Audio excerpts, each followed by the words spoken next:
Thank the member for Wagga and the Parliamentary Secretary. We're considering private members' statements. Are there any statements? Mr. Temporary Speaker. The member for Balmain. Thank you, Mr. Temporary Speaker. I rise today to address the issue of Mental Health Month.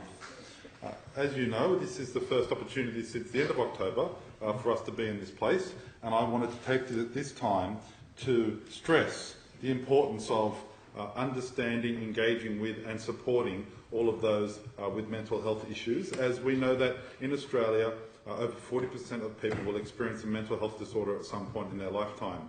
We know that at least 1/3 of young people have had an episode of mental illness by the age of 25, with depression and anxiety the most prevalent disorders. Over 3 million Australians will have a mental illness this year, and most recent statistics indicate it will cost the economy around $20 billion in lost productivity. We know that people with mental illness are overrepresented in prisons and among the homeless. And we also know that as many as 6 people die every day from suicide in Australia.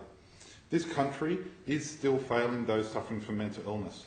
Mental Health Australia says funding should be shifted from hospitals to community-based services, which are, quote, far cheaper and more effective than treating people in hospitals. And this brings me to an important and pressing issue in my electorate. Callan Park is a site of some 60 hectares in Lilyfield on the Iron Cove foreshore. It contains nearly 40 buildings of exceptional heritage significance and was home to a hospital for mental illness under various names from 1878 until its closure in 2008. At this time, all services and patients were moved to Concord Hospital. Since then, the site has remained predominantly dormant. The psychiatric hospital was closed under the guise of deinstitutionalising those suffering from mental illness. However, what we have found is the government has not then compensated for closing hospitals by funding and supporting community services adequately. What's happening in so many mental health cases is that those who aren't so fortunate to have strong family and financial networks are being discharged from hospitals into homelessness. This is not acceptable in a supposedly civilised society, and something which I encourage all members to seek to address as a priority. It's especially concerning for Callan Park when there's purpose-built cottage-style accommodation for people recovering from mental illness lying dormant at Callan Park.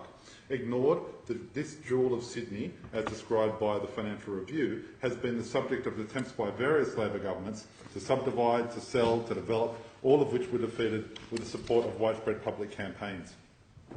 I wanted to take the opportunity to thank the Friends of Callan Park, the community advocacy group on this matter, and I want to note the role of the President, Hall Greenland, the Vice President, Councillor Michelle McKenzie, Mr Philip Marsh, Sue Steedman, Romy Baker, Carol Allen, Peter Gray, Fergus Vicky, Roger Parks, the great-great-grandson of Mr Parks himself, Margaret Armstrong, 2 fantastic activists in our community, Cynthia Nadai, Rosalind Burge, also Paul Power and Liberal local councillor Vera Ann Hannaford. All of these people, regardless of political parties or persuasions, have been fighting to make this place new again.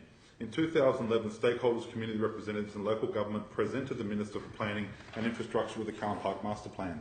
This document was developed through extensive research and consultation to develop a vision that is sensitive to the history, heritage and environmental factors of the site.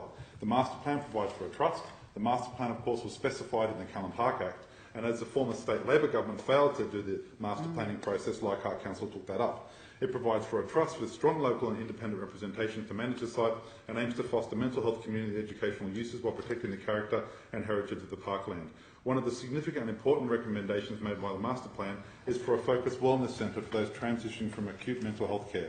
The need for this facility cannot be underestimated. Of course, we're concerned that again this has been shunted to another committee. Les Wallinga, the former head of Transport for New South Wales, is now the new chairman of SHIFA, the Sydney Harbour Foreshore Authority, that has coverage of this site, and they're developing now what they're calling a strategic plan for Sydney and the areas managed by SHIFA.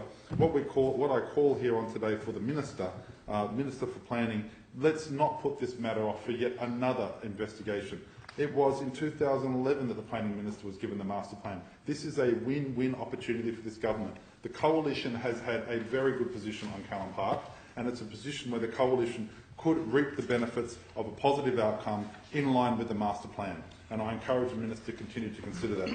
Can I finally conclude to say that I urge the government to step up to its responsibility to the people of New South Wales.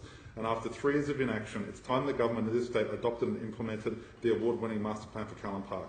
If not, these rolling parklands and heritage buildings which could serve our state and its people so well face demolition by neglect. In my final few seconds, can I finally thank respect pay my respect to Dr. Jean Linane, who was one of the founders of Friends of Callan Park and its first president. She was a psychiatrist working there. She campaigned tirelessly to retain Callan Park's therapeutic role in the helping recovery of those with mental illness. And her passing was an emotional time for all of us, and I was very proud to have attended a meeting in her honour, a memorial meeting in her honour on Friday the 17th of October. She will be sadly missed. I thank the member for